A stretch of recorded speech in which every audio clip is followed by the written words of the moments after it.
आपको पार्षद के लिए पार्टी ने मौका दिया, ये आपके लिए अवसर है या चुनौती है? ये मेरे लिए अवसर है कि मैंने पहले भी चाहे सरपंच का चुनाव लड़ा, वहां पे भी मैंने निस्वार्थ भाव से काम किया, और आपके वार्ड में भी, क्योंकि ये सिर्फ मेरा वार्ड नहीं है, ये आपका भी वार्ड है। इसमें भी मैं उसी निस्वार्थ भाव के साथ में आपके साथ मिलजुल करके, आपको साथ लेकर के इस वार्ड के लिए काम करूंगी। आप एक बार मौका दीजिए और उसके बाद मैं कोशिश करूंगी कि मेरी तरफ से आपको कोई शिकायत ना आए। हम लोग उपस्थित हैं नगर निगम चुनाव पंचकूला में।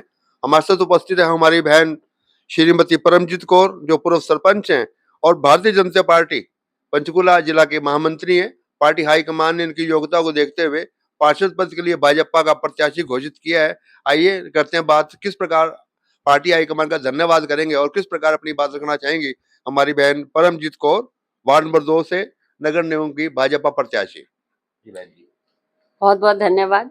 और सबसे पहले आपने बात की धन्यवाद की, तो मैं अपने समस्त शीर्ष नेतृत्व का धन्यवाद करना चाहती हूँ। सबसे पहले धन्यवाद है हमारे देश के यशस्वी प्रधानमंत्री आदरणीय नरेंद्र मोदी जी का, क्योंकि ये जो महिलाएं आज सशक्त रूप से राजनीति में उतरी हैं, तो ये उनकी सोच है, उनकी दूरदर्शी सोच के कारण आज हम लोग, क्योंकि वो हमेशा हमारी लड़ाई लड़ते रहते हैं, तो सबसे पहले उनका धन्यवाद, मेरा सारा राष्ट्र नेतृत्व का धन्यवाद।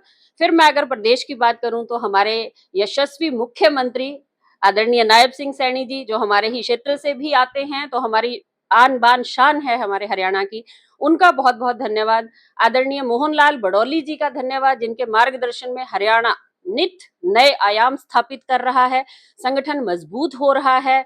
हमारे संगठन महामंत्री जी फणींद्र नाथ शर्मा जी, उनका मैं बहुत बहुत धन्यवाद करना चाहती हूँ। और उसके बाद अगर मैं आगे आऊं तो हमारे प्रभारी जी, यहाँ पे जो निकाय चुनाव के आदरणीय विपुल गोयल जी, आदरणीय कृष्ण बेदी जी, आदरणीय कंवरपाल जी, उन सबका भी बहुत बहुत धन्यवाद। फिर उसके बाद में मैं पंचकुला में प्रवेश करती हूँ, तो यहाँ पे हमारे राज्यसभा सांसद रेखा शर्मा जी, उनका मैं बहुत बहुत धन्यवाद करती हूँ, क्योंकि महिलाओं को आगे बढ़ाने में, और उनको पता है कि हमारी कौन सी बहनें हर वक्त क्षेत्र में काम करती हैं, तो उनको बहुत प्रोत्साहित करती हैं।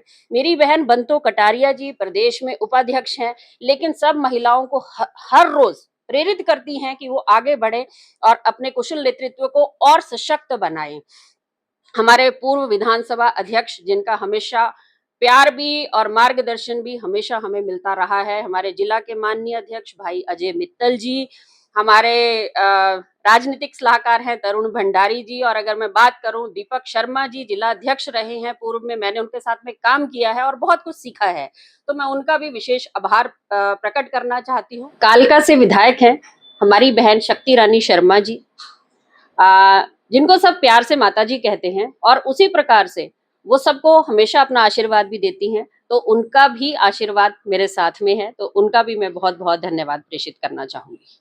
और जितनी हमारी टीम, क्योंकि मैंने 13 साल से सक्रिय रूप से राजनीति की है, और हमेशा, चाहे मैंने महिला मोर्चा की जिला अध्यक्ष के रूप में या महामंत्री के रूप में, या फिर मैं 2 बार से पार्टी में मेन बॉडी के साथ में जिला महामंत्री के रूप में काम किया, तो पूरे जिले का प्यार आज भी, चाहे मैं सिर्फ एक वार्ड से चुनाव लड़ रही हूँ, लेकिन सभी का अटूट प्यार मेरे को मिल रहा है, सभी का आशीर्वाद मिल रहा है।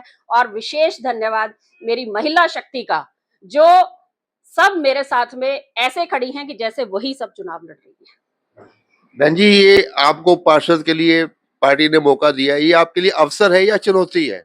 ये मेरे लिए अवसर है, और मैं ये कहूंगी कि मेरे माध्यम से, मैं पहले भी कह चुकी हूँ और अभी भी कह रही हूँ, कि मेरी महिला बहनें जो राजनीतिक क्षेत्र में जो विश्वास वैसे तो मोदी जी ने कायम कर दिया है, लेकिन जब वो देखेंगी कि हमारी बहनें आगे आ रही हैं, हमारी बहनें काम कर रही हैं, तो मेरी और बहुत सारी नारी शक्ति इस राजनीतिक क्षेत्र में आकर के अपने कुशल नेतृत्व को दिखाएगी। आपका वार्ड नंबर 2, जी किस प्रकार की परिस्थितियां यहाँ आपको देखने को मिली है और किस प्रकार में सुधार करोगे आप? देखिए भाई साहब, परिस्थितियां रहती हैं, क्योंकि जीवन है, निरंतर चलता रहता है। तो कल भी हमने एक मीटिंग की और बहुत सारी चीजें देखी कि यहाँ की क्या समस्याएं हैं। तो सबसे पहली बात, क्योंकि हम एक शक्ति पीठ में बैठे हुए हैं, माता मनसा देवी द्वार हमें ऐसे लगता है कि उसका सौंदर्यीकरण बहुत जरूरी है, क्योंकि जब सबसे पहला इंप्रेशन क्या होता है कि कोई देख करके लगाता है कि हम जिस क्षेत्र में आ रहे हैं वो कैसा है। तो हमारा अभी ऐसे लगता है कि जब हम एंटर करते हैं मनसा देवी की तरफ में, तो उसका और सौंदर्यीकरण होना बहुत जरूरी है।